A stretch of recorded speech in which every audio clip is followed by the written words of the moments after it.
I remember my grandma's favorite story was about how everything cost 2 cents when she was young. But now, everything constantly got more expensive. And it was all because of the government. These uneducated pigs didn't know how to control prices. And when I was privileged enough to hear the story, her complaining would last for hours and hours. And that's exactly what reactive people do. They always focus on the things that they cannot control. It's not possible that a concept like inflation would exist, and if it did, it's impossible that they wouldn't know about it. On the other hand, proactive people realize, look, even if my complaining were completely objective, it doesn't help me, so I'm going to focus on what I can control. If a proactive person owns a business where he sells a product, instead of focusing on how people these days don't appreciate good products anymore and how the government has horrible regulations, he focuses on how can I improve my product so my customers can't live without it. Do you realize how much responsibility, how much dedication, how much hard work comes along with asking that question? And what do you think our effort minimizing brain is going to pick as default? And that is exactly why most people focus on the things that they cannot control rather than focusing on the things that they can. Habit number 1 is be proactive. Now, imagine you're at a funeral, but this one's different from all the funerals you've ever been to. You're standing over the casket and you see yourself. What do you have to say about yourself? This is one of the most powerful questions you could ask. Are you doing the things in your life which are aligned with what you want to be able to say? Do you want to say that you are a good spouse? If that's the case, how does coming home and instantly being negative towards your spouse affect that? Do you want to be remembered as a person who added value to society? If that's the case, are you doing the things that will allow you to say that, or are you scared of failure and choose comfortable mediocrity instead? Almost every one of us will have to readjust how we live when we ask this question. Habit number 2 is begin with the end in mind. Now, if I were to ask you, what are the most important things to you?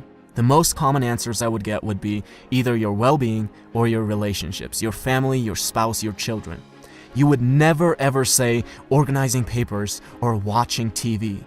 But how many of us spend more time organizing papers and watching TV than planning our nutrition and going to the gym or cultivating a healthy family environment? There's a horrible disconnect between what we say and how we actually allocate our time. Habit number 3 is put first things first.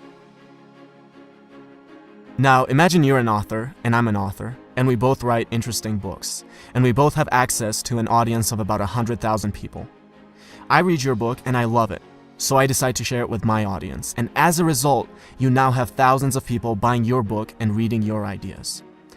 You see this and think, who is this guy? Let me take a look at his book. You start reading my book and think I have ideas that are valuable, so you decide to share it with your audience. And as a result, I now have thousands of people buying my book and reading my ideas. Notice how different this is from my creating a little creepy Amazon account, finding your book and leaving a bad review, hoping that this will deter a few people from buying your book, which will in turn somehow get them to buy my book. Habit number 4 is think win-win. Stop thinking of everything as a zero-sum game. For you to win, another person does not have to lose. Something I want my viewers to do is to subscribe to my channel. But you will never hear me say, well, I worked really hard, guys. I dedicated so many hours to this. Please subscribe. Look, who cares if I worked hard? Who cares if I've spent days creating this video? The real questions are, does it offer value to you? And why should you dedicate your time to subscribing when you could be doing anything else that you want?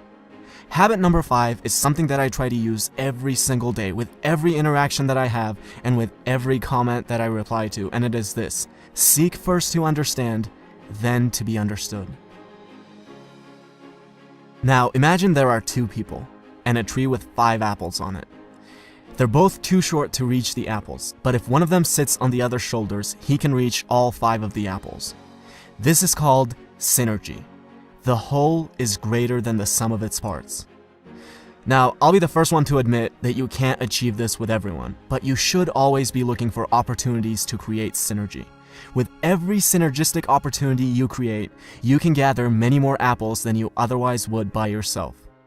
Habit number 6 is synergize. A man has been trying to cut down a tree for hours, and after a while his neighbor can't take it anymore, goes over and says, "You know, if you sharpen the saw, you'll be able to cut it down faster." And the man replies, "But sharpening the saw is going to take time."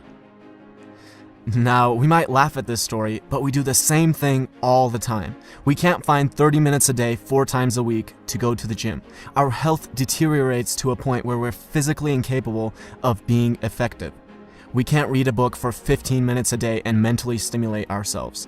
No, these things take too much time. And then we have the audacity to ask for little tips and tricks on how to be effective. It's like telling your engineer, "Don't worry about the foundation, where can we get the magic bricks that will float in the air?"